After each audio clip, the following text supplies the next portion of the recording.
All right, here we go. It's episode number 3 of the podcast. Mike Check with Mike Shaw. I'm Mike Shaw. How are you? And we have another exciting show for you today. Of course, today is Thursday. Friday Eve makes the weekend seem closer. And it's also September 13th. Dun, dun, dun. Thursday the 13th.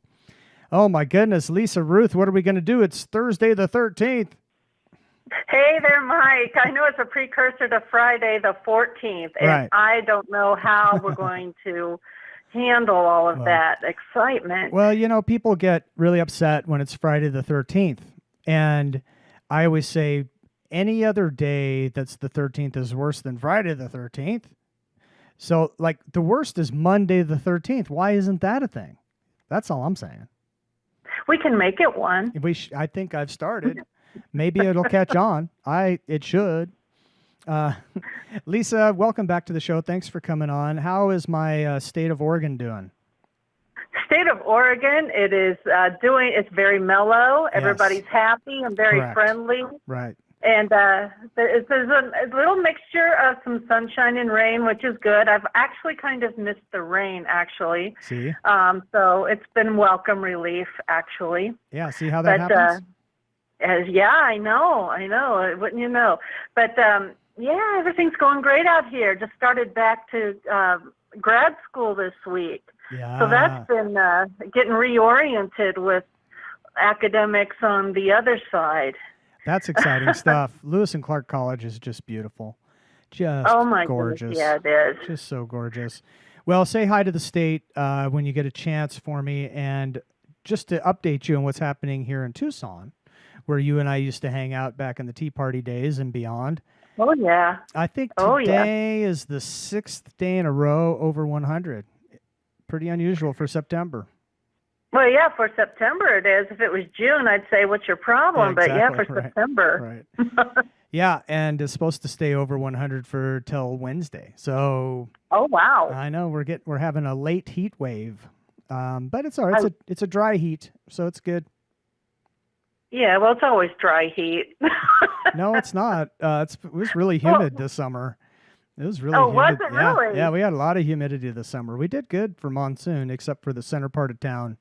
There's some poor people in the center part of town are going, well, welcome. We got left out because they only got like 3.5 inches of rain.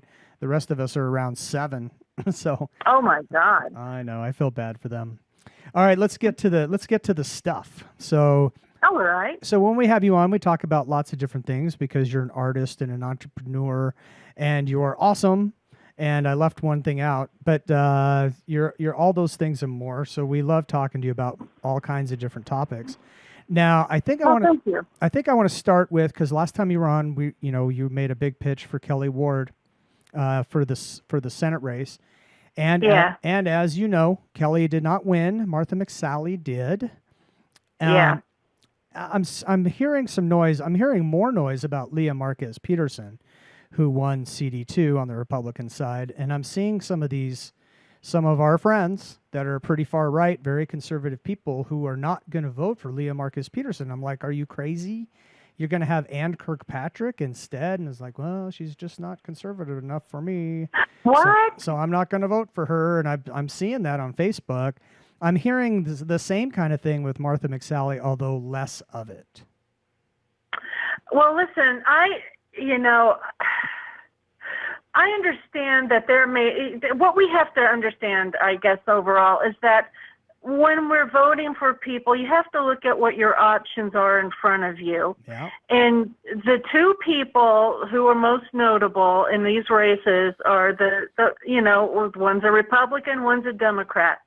And you're going to have to compare those two. You cannot sit there and say you're going to scale back and not vote or vote for a third-party candidate because this person doesn't meet everything on your list. Because doing so winds up putting either Kirkpatrick or Sinema in office. And once they're in, that's going to be a tremendous blow. Yep. To what has been worked on for so long, for so hard. And I think people ought to reconsider I think they ought to highly reconsider their position if they're thinking about not voting at all or voting for somebody on the periphery, because listen, I was not for McSally. I pitched for Kelly Ward. I don't live in Arizona, but I felt like Kelly Ward was the better of the candidates that were in the primary in Arizona. And I think she would have done a tremendous job, but that's not who won. And McSally did. And we're going to have to compare her record and hold up Sinema's to it. Now, that being said, Sinema is a very charming person. I have met her personally. Yeah. But what she has stood for in office is what they need to be looking at. And if they can stomach that, then and say we're not going to vote for McSally, well, then that's on you. What happens in the Senate race, and that will have a tremendous effect at the federal level too. It sure will. Nationally, abroad, and the same thing with the Kirkpatrick race and Leah DeMarcus. I did not realize that was going on as far as that congressional seat. Yep. But I encourage people to vote for it. Listen, it's not about the less of two evils. You have people who have a very different worldview than their opponents. They're not side by side. You've got to get rid of that checklist this time, and realize too that even when it's a candidate you like, they're never going to do things 100% your way. They're human beings. They're faced with different things when they're in office than they are campaigning. Yes, I want people to be transparent. I want them to say what they mean and mean what they say. But I can only hope that McSally will be the person that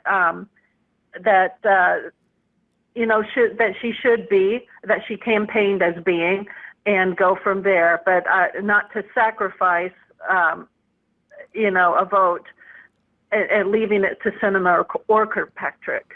Yeah. I'm sorry, I'm saying Kirkpatrick. Yeah, Kirkpatrick. Kirkpatrick. Yes, yeah. It's almost March 17th, right? Top of the morning to you. So, well, we're almost 6 months out of it. Oh, yeah, so. Okay. Not soon enough, I guess. All right, well, maybe I'll have a green beer later anyway. So, yeah, I mean, that was very well stated, Yeah, maybe Martha McSally wasn't your gal, but she won the right to run as the Republican. And we had Trent Humphreys on yesterday. I think he said it really well. He said, if President Trump came up to you and you were going to tell him that you're not going to vote in the Senate race because Martha McSally won, what do you think he would tell you? And so, I mean, I think that's a really good way to put it, and, something to really keep in mind. Just pretend that President Trump is right there with you while you're voting. And do they want to send somebody to the Senate and to Congress, too, who could potentially throw a vote in to impeach? Yeah. Oh, that's a really good point, too, because the Democrats are talking about that very thing. If they can get the majority in the Senate and the House, that they will definitely not just impeach, but remove. Remember, President Clinton was impeached, but he didn't get the votes to be removed. That's right. Right. And, I think it's a tall order for the Democrats to take back the House, especially. They have to win a lot of seats, and I just don't see that blue wave coming like they do. I don't think it's going to happen. I think they're watching too much CNN and believe in their own press. Maybe they did. Well, they did in 2016 too. Right. They, and I'm sorry that people, there's so many people calling for impeachment. They have not demonstrated that there's been an impeachable offense. There's nothing that Robert Mueller has discussed that even goes anywhere close to Trump.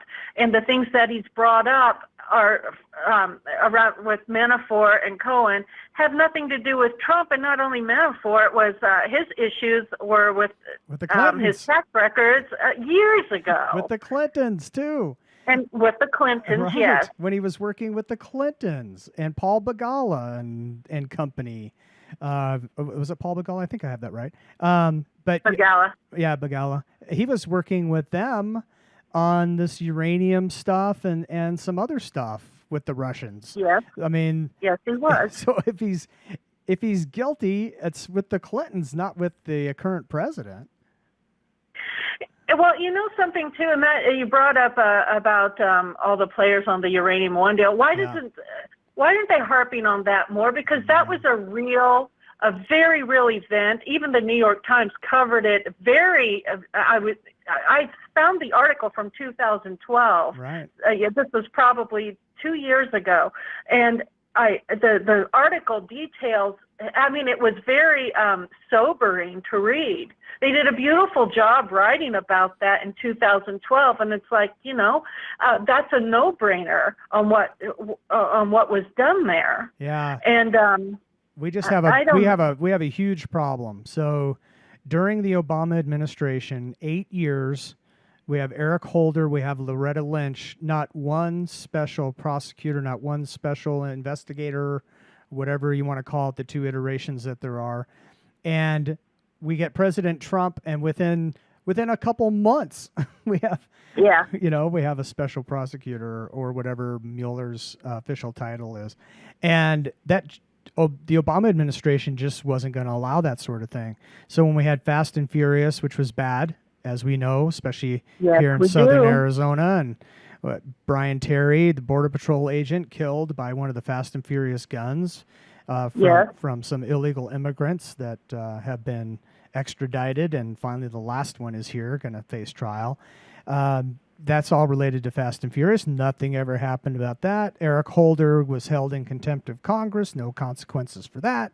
Then you have Lois Lerner and the IRS scandal, where during President Obama's re-election, that they were keeping 501c3s from Tea Party groups, from conservative groups, so they would be less effective during his re-election. And no one talked about that aspect of it. I mean, to me, that's huge. It's kind of like, trying to rig an election.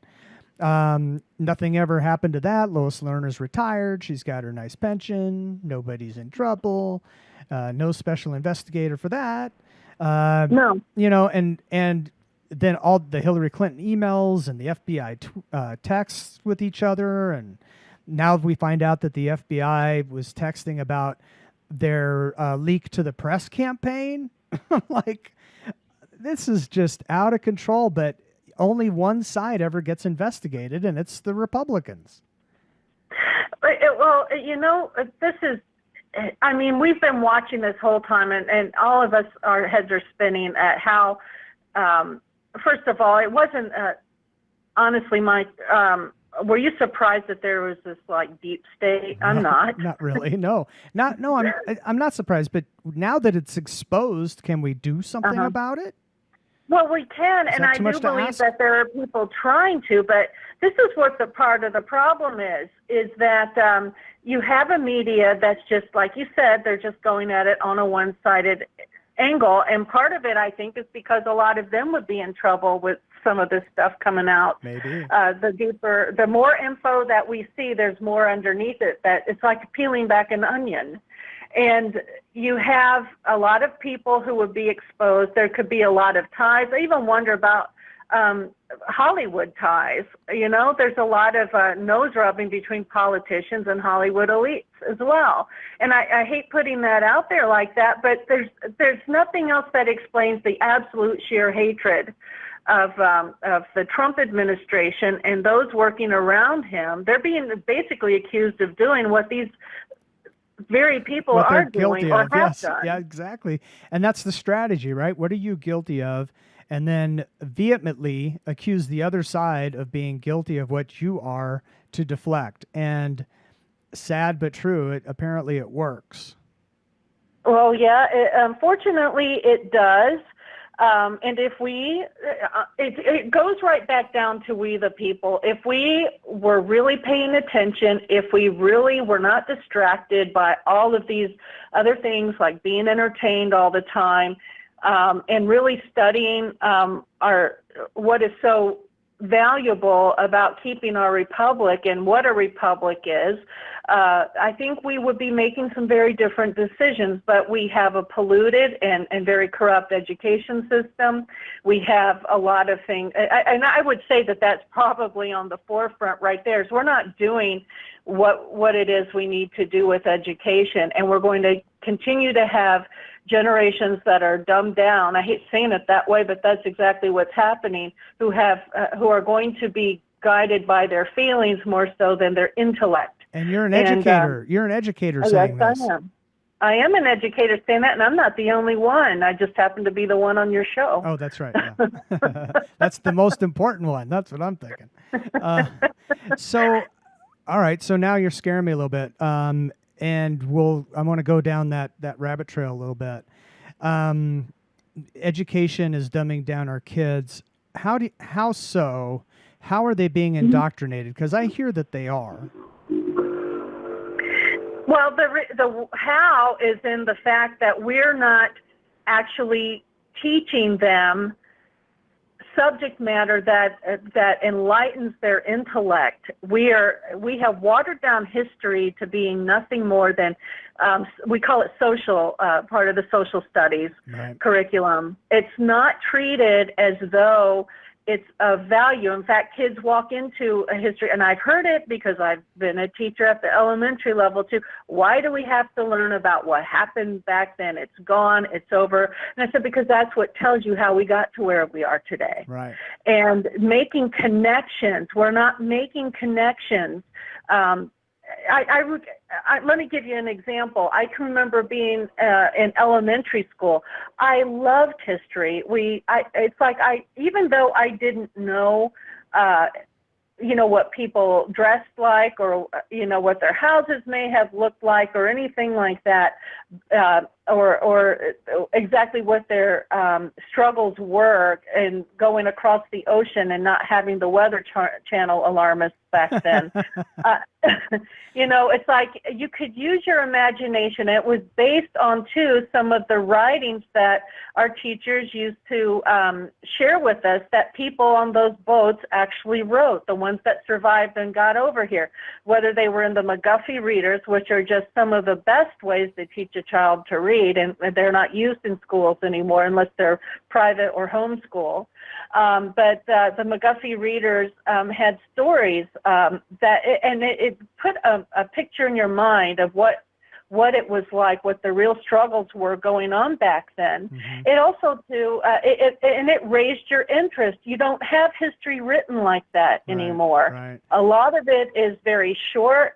What they say about the presidents in a lot of the texts today, again, it's brief. They don't give a complete outline of what it is that they accomplished in their time in office, and that's whether they were good presidents or bad presidents. The point is that we're not teaching those things that tell us how we got to where we are and why it's important to preserve what it was we started, because we don't understand it anymore. We've gotten so far away from it, and yes, something can be done about it, but do we have the will to do it? Because it's going to take hard work.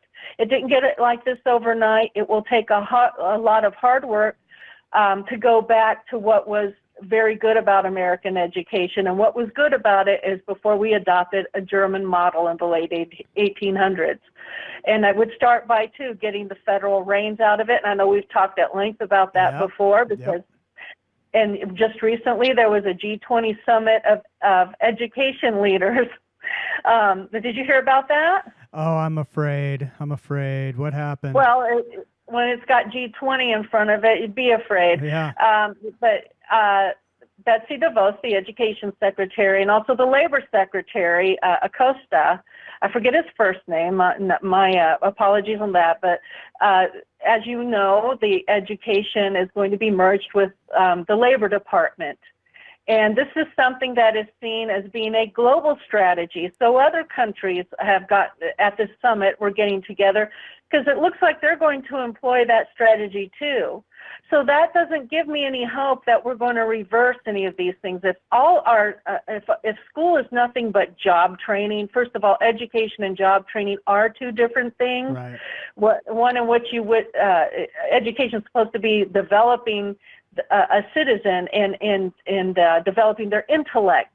Right. So that they can pave their own path in life. The other is simply putting them on a track so that they can be the workforce that government selects to go into whatever economic realm they want to. Now, help me out here. Isn't it Denmark, I think it is, that they basically, when you're in high school, I believe, you take the usual aptitude tests, and they kind of can pick, what you're going to be good at, and they make you do that for a living. And, well, that was done in the old Soviet Union too. Right. Maybe it's still done. Maybe they're still doing it there. Maybe. I don't know, but I know that was one of the critiques of the Soviet Union.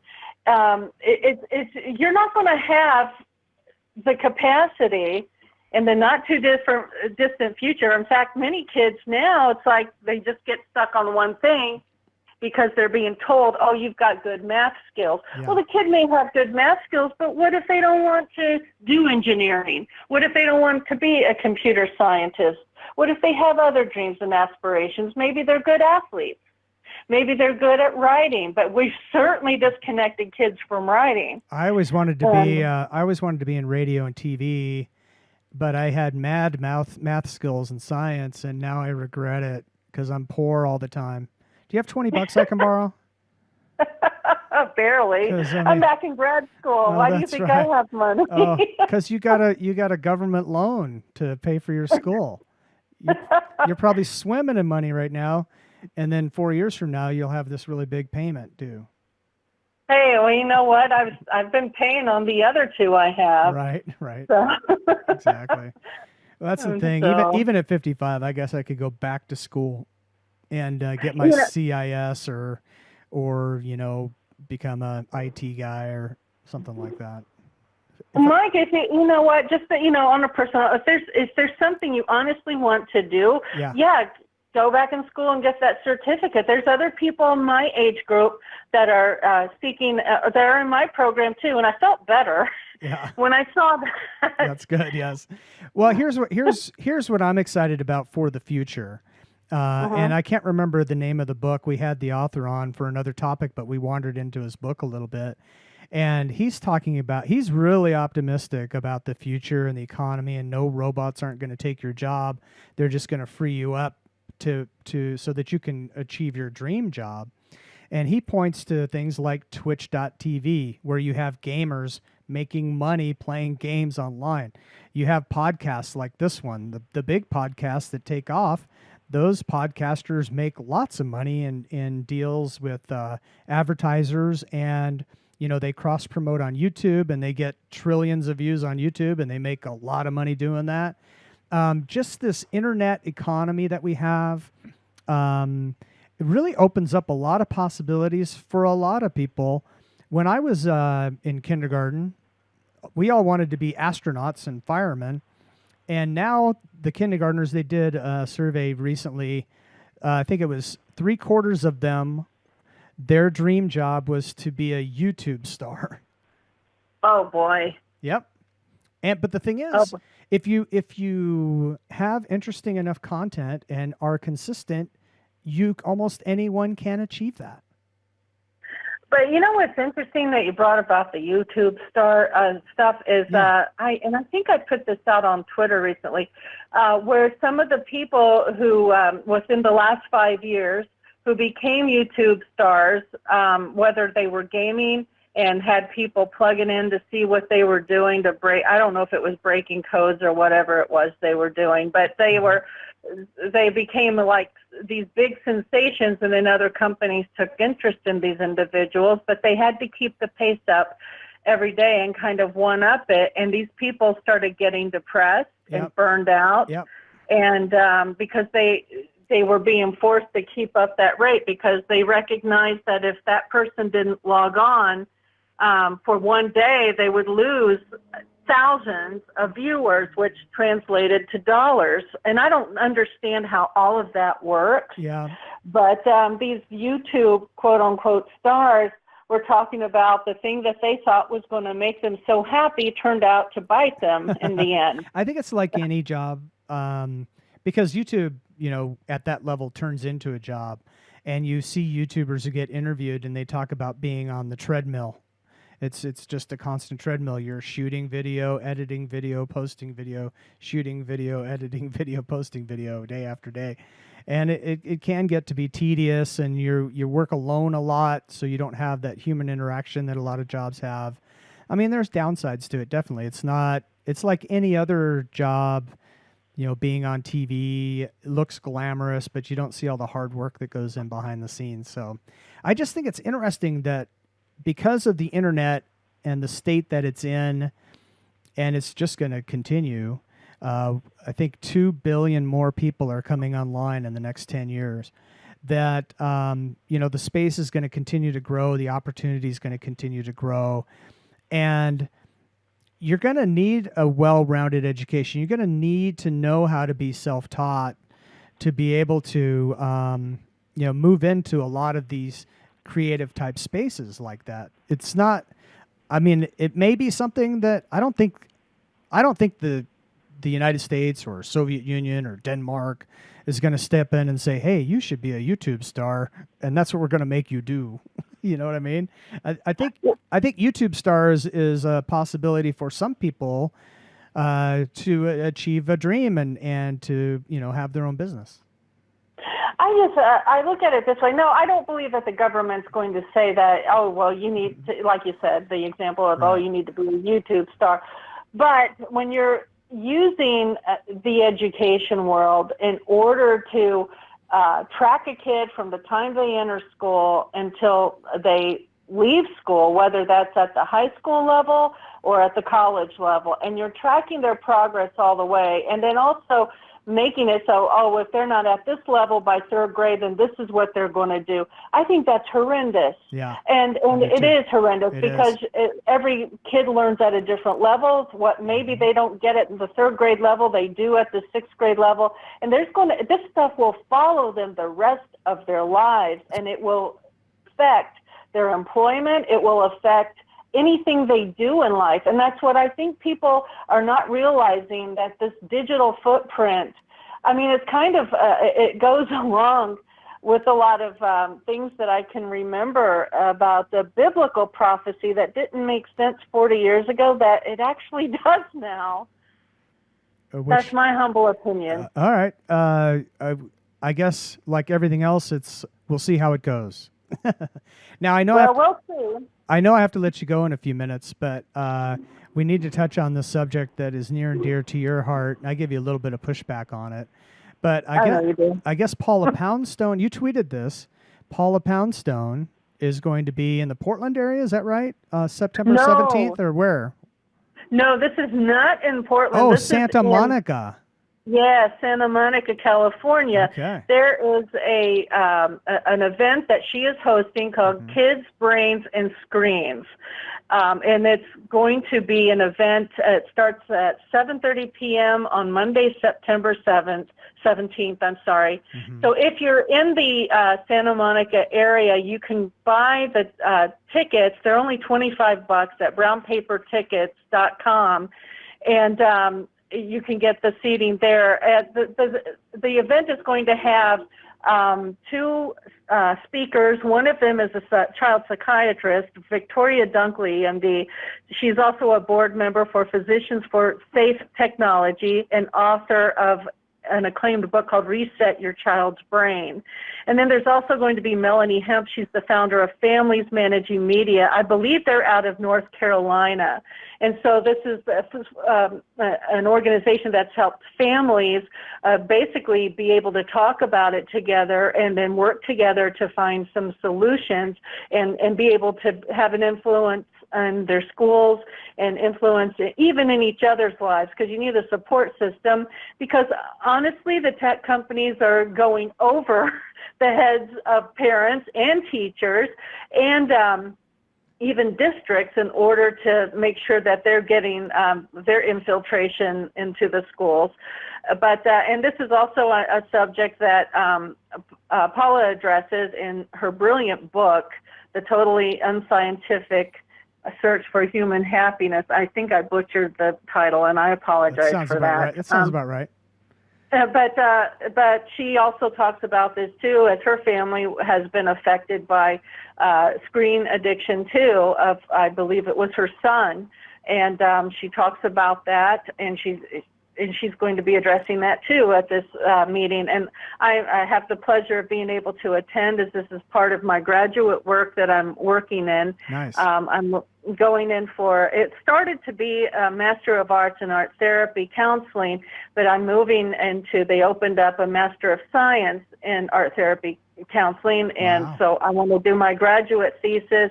I did share that with Ms. Poundstone that I'm going to be working on this for my graduate work, and I wanted to attend the conference in order to talk to, the people who are going to be speaking and just hear the information. But this is something that will allow me also to go on to a doctorate after I get the thesis written and everything. But Well, wait. Will I have to call you Dr. Lisa then? No, just call me Dr. Ruth. Dr. Ruth. I've always Yes, that's perfect. yes, Perfect, it is. Dr. Ruth. Dr. Ruth. All right, so you said these two scientists are out of North Carolina, and I couldn't help thinking, yeah, they better be out of North Carolina with Hurricane Florence hitting today. Well, the families of managing media, right. Melanie Hempy, she's Hemp is from that group is from North Carolina. Oh, gosh. I'm not sure if Dr. Dunkley is in California, but the point is she's going to be there discussing this, and there's going to be a Q&A also. Yeah. So it goes from. Is Paula talking as well? And my question there, I mean, she was hilarious when I've watched her do stand-up. I know she does a little bit of that still. But I got to think that when she's presenting on a serious topic like this, she's still hilarious. Oh, I'm sure that she's going to have, her humor in that. I think that's just, really when you have, it's part of who she is. Yeah. And I know too that, I'm sure she's going to talk seriously about it. I remember at her book signing last year when she touched on the subject of the screen addiction in her household, there was still some humor involved. It's obviously going to be tailored down a bit more than what it would be during her show. Sure. But, that's part of her. And honestly, as a coping mechanism, yep. Laughter is the best medicine, Yeah. And I'm looking forward to this event. I'm looking forward to being able to study more about just this past week alone with what I'm learning about neuroscience in the art therapy realm. It's just fascinating.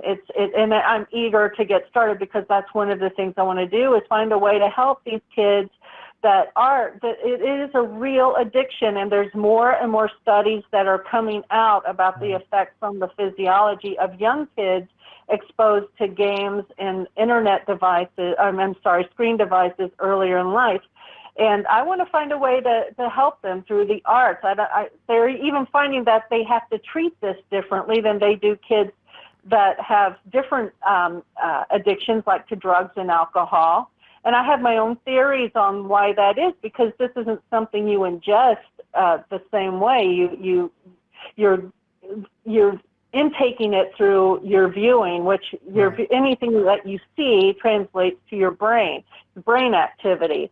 So there is something very seductive going on with that, which unfortunately there have been behavioral psychologists that have participated in helping the games come to that point. Yeah. So I'm interested in helping to combat that in whatever capacity I can. They know what they're doing because even Facebook and YouTube and others, you get that, or just your phone,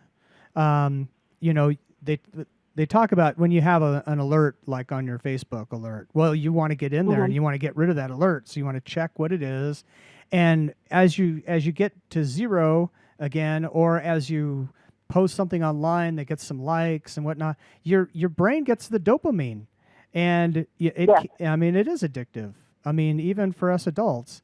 So you're not wrong, but here's the thing, and I got to let you go. I'm looking at the time, but you're such a rebel because here you are, you're trying to get education changed, the education system changed, which is a real uphill battle, and now you're going to try and I think you will have an effect, and Paula's having an effect, some effect for some kids on the screen addiction, but gosh, the whole world's going the opposite direction.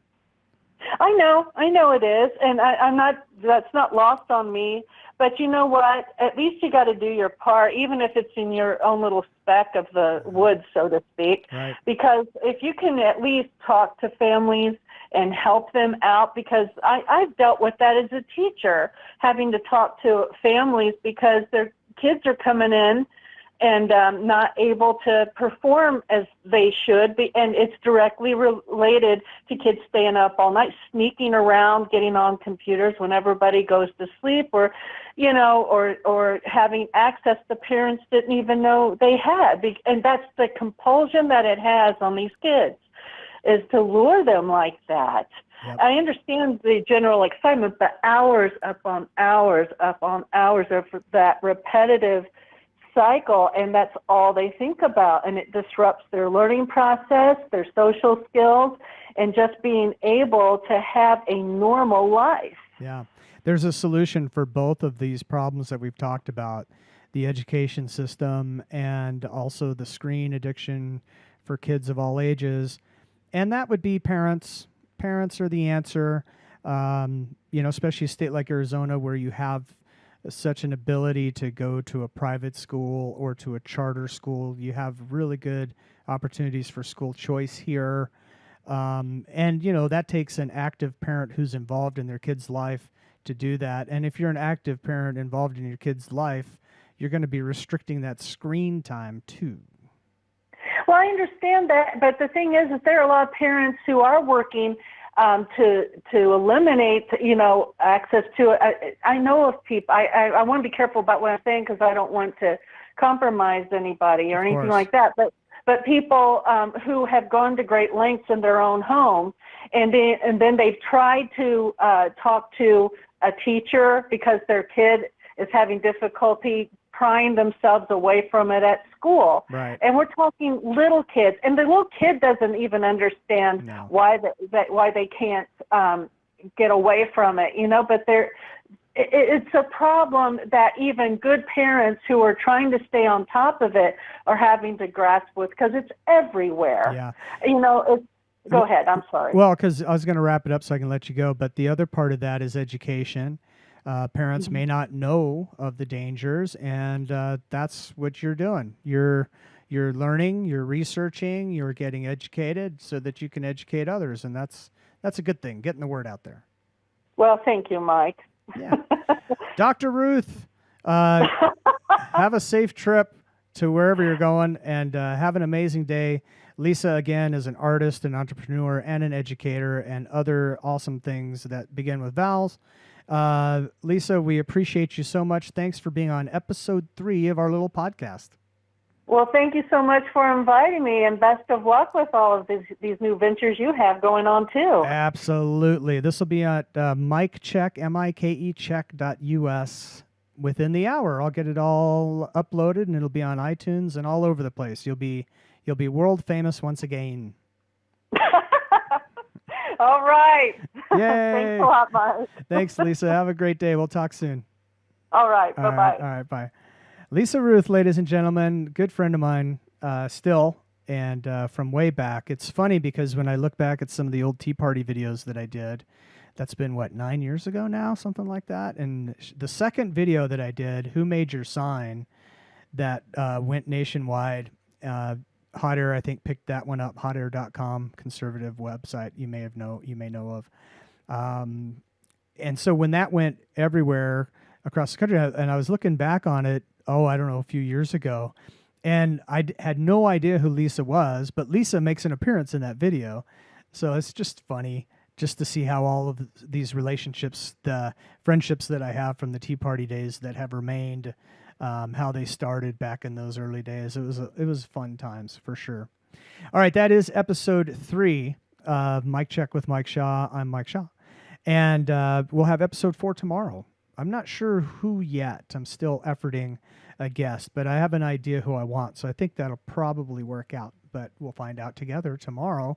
Also, have not got the Patreon together yet. I'll get that done by tomorrow as well. And other than that, have a great rest of your day or evening or whatever time it is that you're listening to this. And as always, may God's love ever be with you.